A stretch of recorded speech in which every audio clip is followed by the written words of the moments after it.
Fala, meus queridos amigos, como estão vocês? Estão bom, né?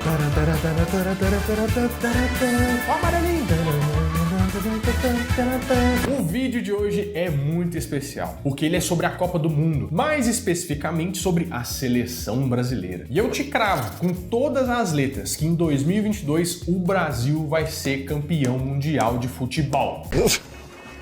Ah, mas você nem sabe, o Brasil, não sei o que, você entendendo no futebol. Tudo bem, você tá achando que eu sou a mãe de não alguma coisa? Pode ser que não, eu não tenho poderes paranormais. Mas se a gente visitar a história de 1900 até hoje da seleção brasileira, eu vou te provar pela história que o Brasil vai ser campeão hoje no 1900 até hoje.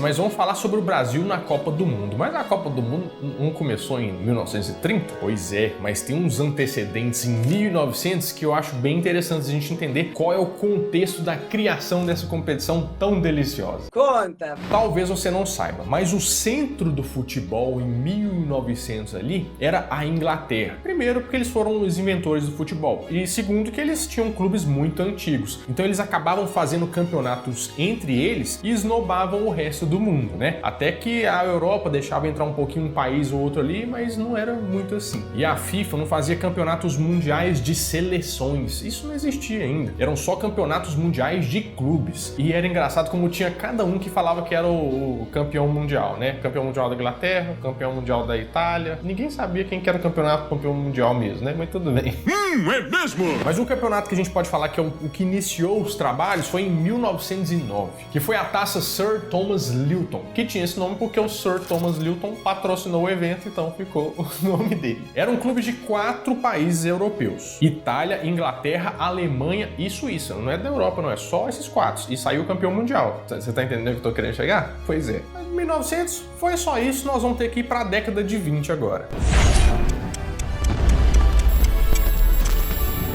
Agora, em 1927, nós vamos para a Mitropa Cup, que foi o mais próximo de chegar perto de uma Copa do Mundo. Ainda era de clubes, mas ela começou a envolver os países da Europa para competir pelo campeonato mundial. Mas depois de ver esse campeonato, a FIFA achou por bem começar a investir mais numa coisa de seleções de cada país. Vamos fazer um junta-junta e vamos fazer esses caras competirem, e esse realmente vai ser o campeão do mundo. Mas isso aconteceu em 1930.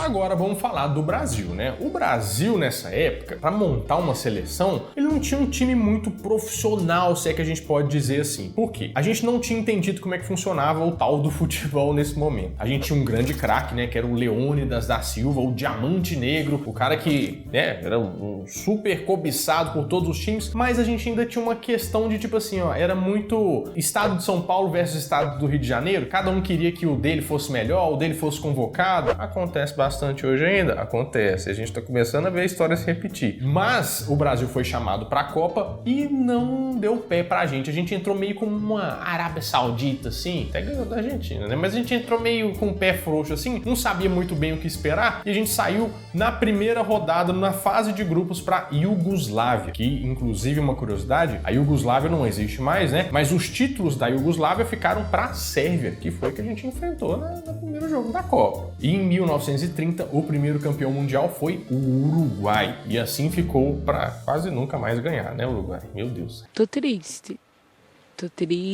não tô feliz. Mas teve Copa em 34 também, e o Brasil se preparou um pouquinho melhor, mas realmente não foi daquele jeito. Já não tinha a fase de grupos, né? A gente foi direto pro mata-mata, mas o Brasil saiu pra Espanha pelo placar de 3-1, mas já com um golzinho do Leônidas da Silva. Então tinha alguma coisa por aí acontecendo, mas o Brasil ainda não era nada no cenário de futebol internacional. Mas nós vamos para a Copa de 1938, que foi uma Copa chave para nossa paixão pelo futebol e por tudo que a gente está vivendo até hoje. Já tinha rádio, né? Claro, o rádio foi inventado muito antigamente, mas essa foi a primeira Copa em que as pessoas faziam a transmissão direta do estádio. Tinham pessoas lá para falar o que estava acontecendo. E viria a ser o narrador daqui para frente, né? E o Brasil, nessa vez, ele se organizou um pouquinho melhor, porque o pessoal falou assim, não, a gente tem que começar a fazer bonito nessa Copa aí, né? O estado do Rio de Janeiro e o estado de São Paulo começaram a se organizar melhor, falar assim, ó, vamos tirar as diferenças de lado e vamos levar um pessoal para a Copa aí. E essa mentalidade começou a fazer com que o pessoal fosse um pouco melhor. Tanto que, de não se classificar nem na fase de grupos nos anos 30, o Brasil chegou em uma semifinal contra a Itália.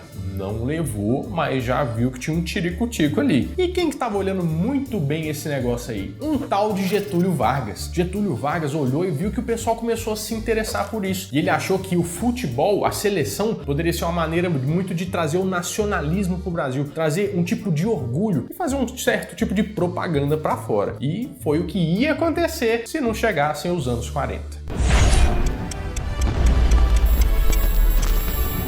Porque na década de 40, você lembra que eu te falei que a Europa era o centro do universo? Meu Deus do céu, tudo que acontece na Europa tem que ser o melhor de tudo. Só que eles estavam passando por um período muito difícil nessa época, né? Porque você deve saber que estourou a Segunda Guerra Mundial. Nesse período, o pessoal não tinha cabeça pro futebol, né? Apesar que o senhor Hitler tinha sediado as Olimpíadas ali, né? Uns anos atrás, até queria que acontecesse. Mas, gente, não tem clima pra Copa do Mundo, né? Então, tanto em 42 quanto em 46 não teve Copa, ela foi adiada. E nesse período aconteceram algumas mudanças, né? Por exemplo, a sede da FIFA era na França, mas como não tinha muito como saber se a Alemanha invadia ou qualquer coisa assim, eles mudaram para a Suíça, né? Que teoricamente era um país neutro. E enquanto isso, o Brasil foi se organizando com esse plano de Getúlio Vargas para talvez ser fazer alguma coisa a mais no futebol. Tanto é que ele se candidatou para a Copa, né? Para sediar a Copa do Mundo, que foi o que aconteceu na próxima década.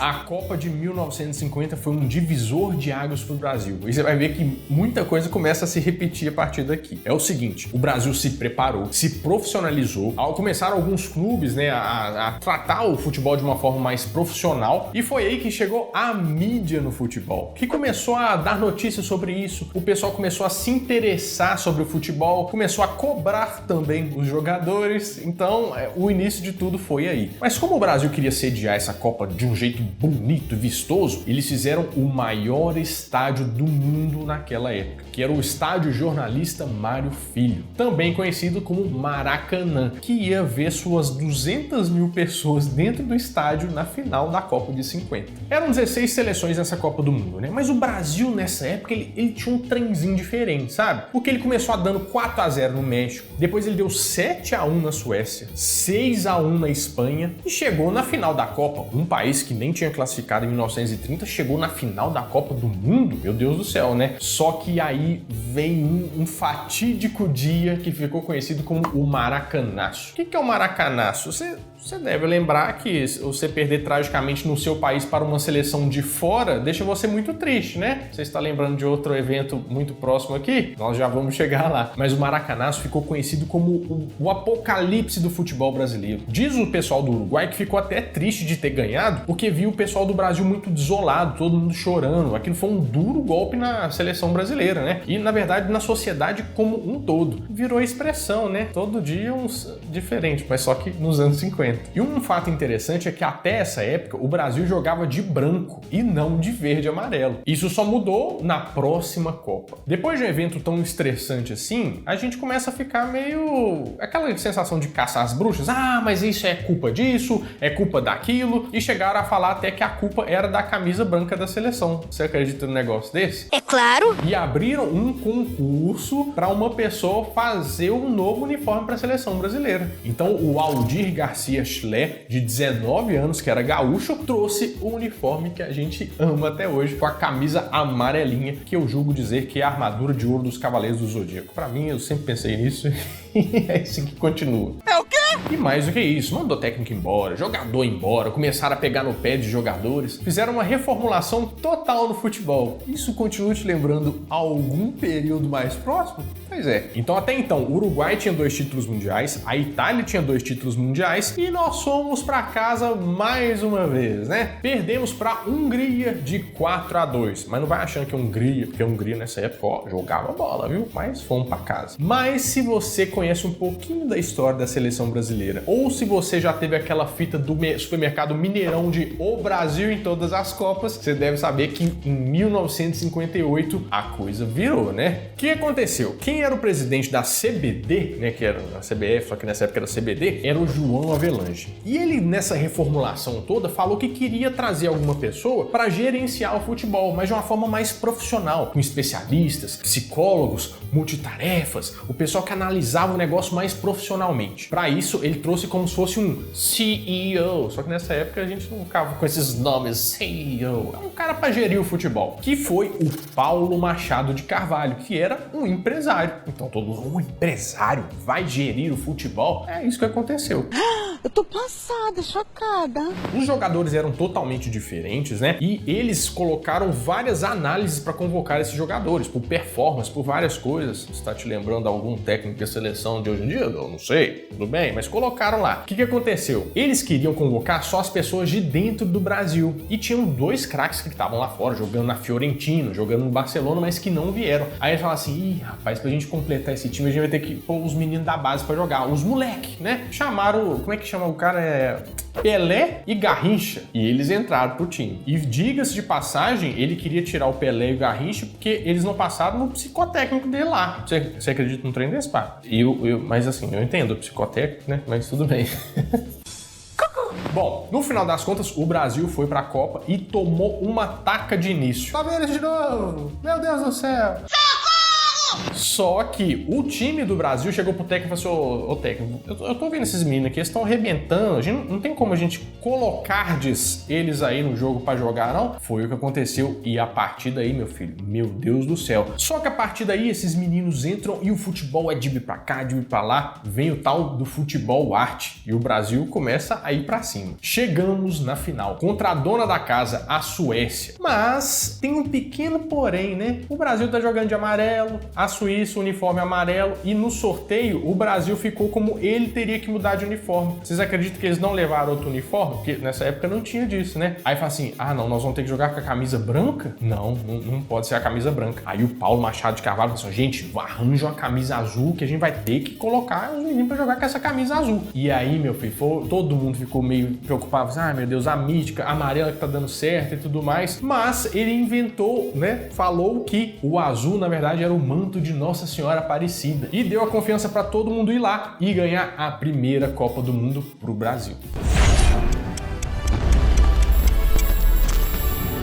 Agora nós vamos para a Copa de 62 e parece que o país estava prevendo que o Brasil ia chegar chegando, porque a Copa ia ser no Chile e aconteceu um terremoto pouco tempo antes da Copa com 9,5 pontos na escala Richter. Isso é coisa demais da conta. O Chile se recuperou, montou tudo e fomos para a Copa. Só que em 62, o menino Pelé, que era um jovem, tava assim, ele tava voando, ele tava jogando demais da conta. Só que o que aconteceu? O Pelé, infelizmente, se machuca e tem que sair da Copa. Já vimos isso acontecendo algumas vezes também, né? Mas aí é um problema, porque nós estamos... O Pelé é o craque do time, como é que nós vamos jogar sem o Pelé? E todo mundo ficou muito nervoso dentro do grupo da seleção, né? Mas aí, depois de alguns jogos sem sucesso, aparece o cara que ia chamar a responsabilidade pra ele, que era o Mané Garrincha. O Garrincha, nessa Copa, o que ele jogou, não está escrito, ele jogou para caramba. Ele entortou pra um lado, entortou pro outro, o povo ficou doido. Só que aí que tá, o Brasil ia pra final, só que tinha um problema, o Garrincha tinha sido expulso e ele não ia jogar a final. Aí todos, meu Deus, o Garrincha ficou pulsado, não vai dar certo, meu Deus do céu. Só que aí que entra uma história do tal do jeitinho brasileiro, né? Não é de se orgulhar, mas é um negócio que aconteceu e foi punido depois, no final das contas. O cara que expulsou o Garrincha, teoricamente, ele tinha que participar de um julgamento pra falar que ele fez, que ele tinha visto, que ele tinha,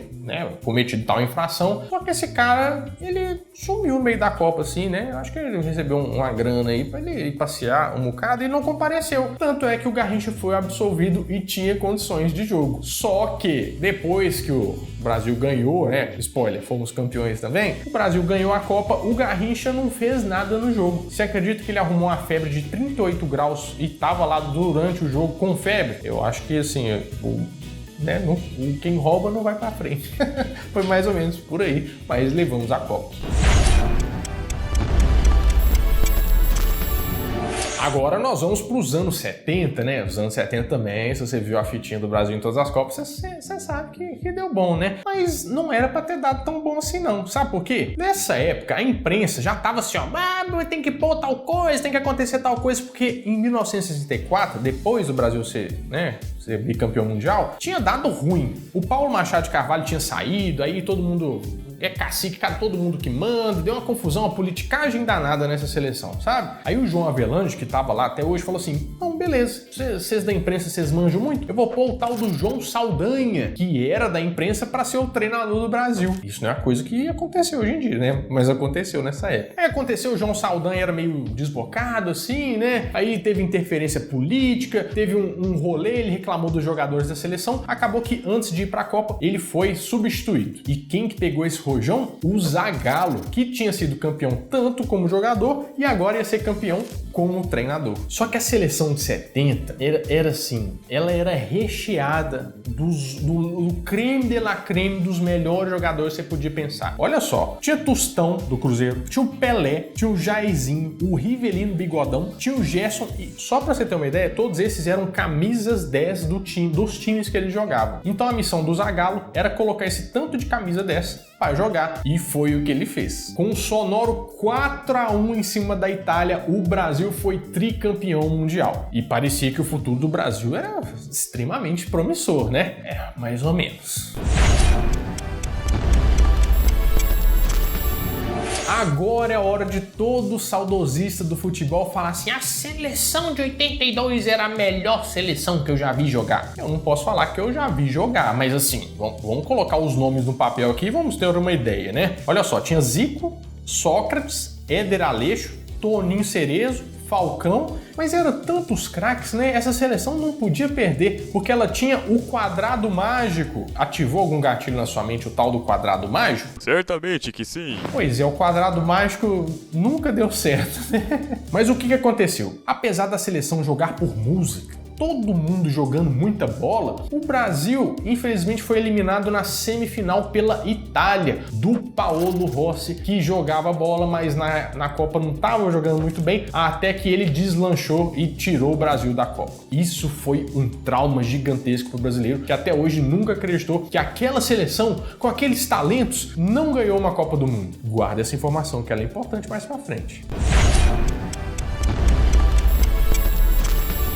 Agora, a Copa do Mundo que muita gente lembra como a primeira Copa da vida, né? Inclusive a minha primeira Copa, que eu lembro uns resquícios, eu lembro só da final. Você lembra dessa Copa? Bárbara não lembra de nada. Mas é a Copa de 94 nos Estados Unidos. A Copa de 94 teve alguns detalhes, né? Por exemplo, o Brasil estava muito desacreditado para essa Copa. Ele quase não se classificou. Ele se classificou na última rodada e com o Romário, porque o Romário, teoricamente, ele não estava sendo convocado, sabe? E rolou umas tretinhas ali com o técnico, aí ele não queria convocar o Romário, não queria dar o braço a torcer, foi aquele negócio assim, eu não vou te levar não. Até que ele teve que pôr o rabo entre as pernas e chamar o Romário para resolver a parada e levar o Brasil para a Copa do Mundo. O elenco do Brasil não era conhecido por ser um elenco assim primoroso, aquele futebol vistoso que a gente vinha, por exemplo, em 82, em 70, mas era um futebol sólido e com o Romário e Bebeto na frente, realmente não tinha para ninguém, né? E essa foi uma das Copas mais emocionantes porque foi uma grande homenagem a um outro ídolo do esporte que nos deixou, que era o Ayrton Senna. E, gente, a final da Copa do Mundo teve de tudo, né? Teve pênaltis, teve bola pra fora, teve o Galvão emocionado e a musiquinha do Ayrton Senna no final veio para comemorar o tetracampeonato mundial do Brasil.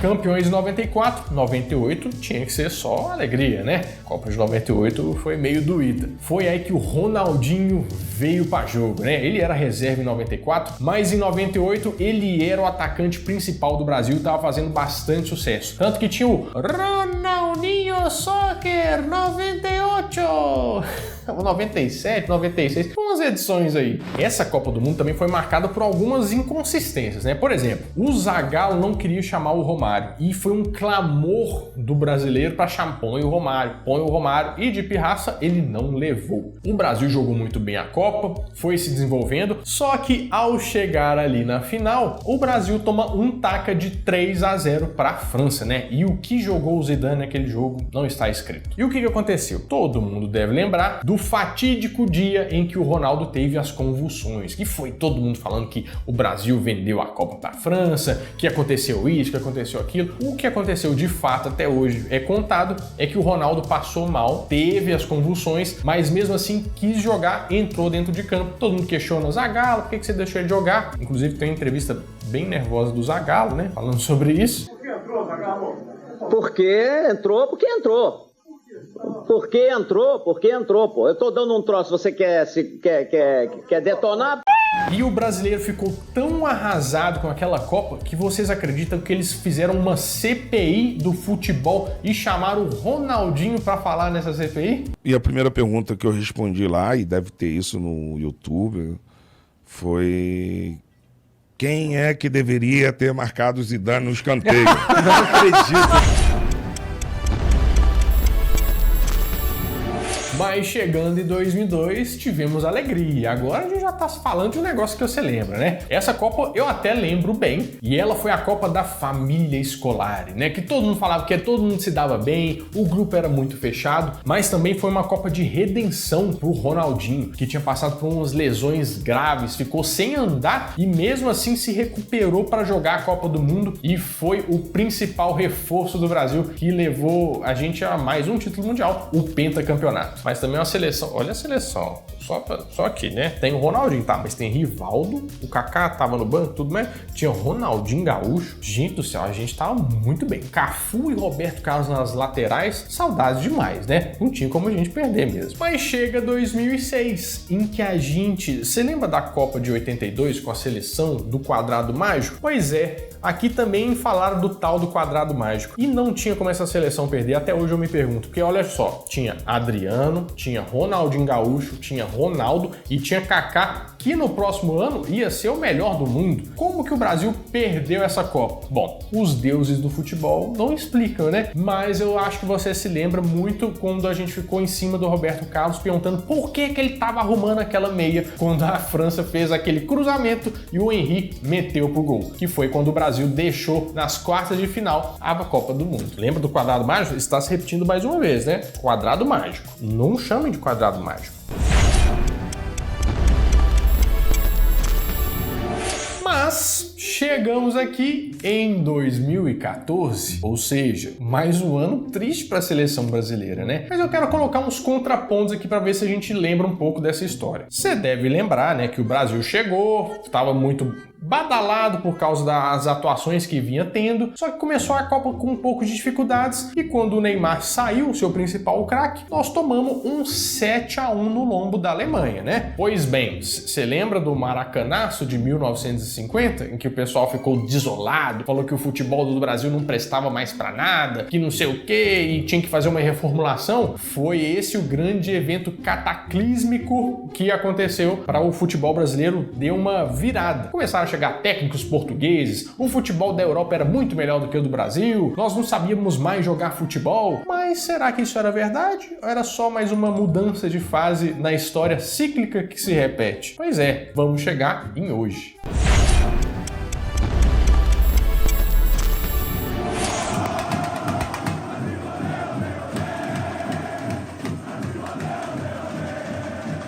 Bom, chegamos em hoje. Caçadas todas as bruxas, quadrados sendo desfeitos, craques saindo lesionados, sendo substituídos por outras pessoas, trabalhos mais profissionais sendo feitos. Talvez, visualizando toda a história que a gente chegou da seleção brasileira e vendo o que nós temos hoje com uma conjunção de fatores que resolveram as outras fases que a gente tinha no Brasil, eu acho que a gente pode ficar um pouco esperançoso por esse campeonato mundial, né? Eu sei, você pode falar assim, nossa senhora, esse Renato aí, ele é muito presunçoso. Ele falou falou que o Brasil vai ganhar a Copa. Ele não sabe de nada. Pode ser que eu errei? Pode ser que eu errei. Mas se o Brasil for realmente campeão, eu quero que você volte nesse vídeo aqui e deixe todos os likes possíveis, porque eu acho que a análise que a gente fez aqui e a história que a gente contou valeu a pena, né? E só pra ser mais mãe de Ná ainda, eu acho que vai ser Brasil e Inglaterra na final. Me cobrem, tá? Com certeza. E eu quero saber qual outra história você quer ver aqui no 1900 até hoje. Bom, meus amigos, é isso. Eu espero que vocês tenham gostado bastante desse vídeo. E se você gostou, ó, deixa um like aqui, né? E vê esses dois vídeos que estão aparecendo aqui do lado, que eu acho que você vai gostar bastante. Bom, eu vou ficando por aqui. Mas toda semana, de segunda a sexta, ao meio-dia, eu volto com mais um vídeo quentinho, fresquinho, crocante pra vocês. Então, adeus!